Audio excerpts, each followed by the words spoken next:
A Sioux Falls man listed on the South Dakota Missing Persons website hasn't been seen in 4 days. 44-year-old Derek Schlunin is described as being 6 feet tall. He's an American Indian and Alaskan Native man with brown eyes and brown hair. His family says he was last seen near the 14th and Summit Avenue area. If you have any information, you're asked to contact Sioux Falls Police. A 44-year-old state prison inmate has died. DOC officials say Shane Osterkamp died Friday in a comfort care setting at the Mike Durfee State Prison in Springfield, South Dakota. Osterkamp was serving a sentence for sexual contact with a minor under 16. There's no information on his cause of death. A bus filled with high school students from Remsen St. Mary's schools in northwest Iowa and an SUV crashed into each other Saturday afternoon and left multiple people hurt. The Plymouth County, Iowa Sheriff's Office says the bus was trying to turn onto Highway 75 north from County Road C80. At the same time, an SUV was headed south on Highway 75, and both vehicles crashed into each other. Multiple people were hurt and taken to the hospital, but officials have not released how many injuries there are. The crash is still under investigation. Well, now let's get a check on our weather with meteorologist Scott Munt. Good morning, Scott. All right. Good morning, Summer. Good morning, everybody. Good chance to see some rain today as we get into the late morning hours and for this afternoon.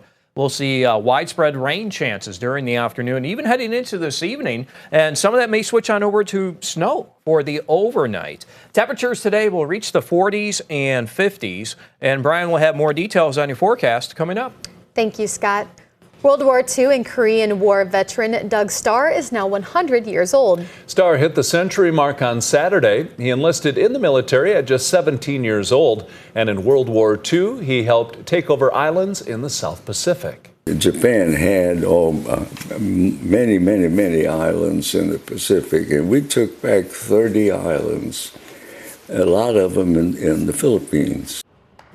There will be a celebration for Starr at the South Dakota Military Heritage Alliance tomorrow at 5 p.m. Shields in Sioux Falls is now accepting nominations for its Day of Giving campaign. The sporting goods store will give away $40,000 to local nonprofits, with the top 8 vote getters receiving $5,000 each. And Shields will have 8 brand new winners this holiday season. There's just so many nonprofits in the area. We just want to spread the wealth and the love. So yeah, totally new. Nobody who's ever won it before. We're trying to keep it in the Sioux Empire area. They just have to be a 501c3. Nominations will be accepted until midnight tomorrow night, and this year's recipients will be announced on December 2nd. We provided a link to the nomination form with this story on KELOLAND.com. If climbing the ladder to hang holiday lights isn't your thing anymore, why not leave it to the pros instead? The yard barbers started decorating homes 6 years ago. Crews are currently stringing up lights 5 days a week, 10 hours per day, completing 3 to 4 houses each day. The owner of the business says the biggest advantage of hiring a professional is safety. Most of these peaks, some could be extremely steep, so you have to use a harness, and people don't want to go buy that safety harness. They don't want to deal with that stuff, so paying a professional to do it is a simpler and easier way to do it. The average cost to have your home decorated by the yard barber starts at $600. If you'd like to receive a quote, we provided a link with this story on KELOLAND.com. That's a look at some of our top stories. Now let's get another check of your weather with meteorologist Brian Karstens. Brian? Okay, a couple of things to get to here this morning as we watch the precipitation in the forecast. A couple things we wanted to mention right off the bat here is the potential for some snow at the end of this system. That would be tonight and early tomorrow morning north of Sioux Falls. We're looking up through Brookings and perhaps up to Canby or down to Marshall. That seems to be a little bit more likely. And we'll watch the snowfall rates after midnight to see how slushy this is. But just to keep an eye on that today as we get some new information. Of course, we'll let you know if things are tilting one direction or another. The other thing about this system, it's going to be a very efficient, very tight band of rainfall, very sharp gradient on this. So you've got a very sharp cutoff on the northern side. Then you're going to drop off rain totals south of Interstate 90, probably more drizzly weather by this evening. But Sioux Falls is going to get involved with the rainfall as well. But just to let you know, the heaviest totals probably going a little north of Interstate 90.